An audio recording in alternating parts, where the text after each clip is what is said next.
یو نتورک ډیوایس به د اول ځل لپاره څنګه اکسس کوو. د دې لپاره تاسو سره دغسې یو کنسول کیبل ته ضرورت دی چې دا په بازار کې تاسو پیدا کوی شئ. USB to RJ45 کنسول کیبل.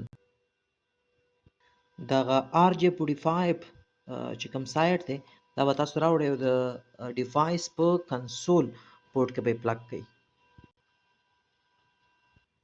USB طرف به یې د خپل کمپیوټر سره د USB یو پورټ سره کنیکټ کړئ. بیا به راشئ د خپل کمپیوټر دیس PC باندې به رایټ کلیک وکړئ او په منیج به کلیک وکړئ. دلته به په ډیوایس منیجر باندې کلیک وکړئ او دې کې به تاسو راشئ پورټس یا کوم دغه باندې به کلیک وکړئ. کله مو چې په پورټ کلیک وکړو دلته ورته تاسو ته لیکلي زما کمپیوټر چې کوم دی کوم 6 یې راغستی دا اوس زموږ په کارېږي. له دې وروسته به تاسو سره پټي سافټویر وي په هغه به ډبل کلیک وکړئ او چې کله را اوپن شو دا به تاسو رن کړئ. دلته به په پټو کې تاسو سیریل انتخاب کړئ او دې ځای کې هلته چې کوم کام و هغه به ولیکئ او ورپسې به تاسو دې ځای ته اوپن کړئ. چې څنګه اوپن شو تاسو ته به ستاسو ډیوایس اکسس شي. ګورئ دلته ماته لیکي چې AMI راوټر.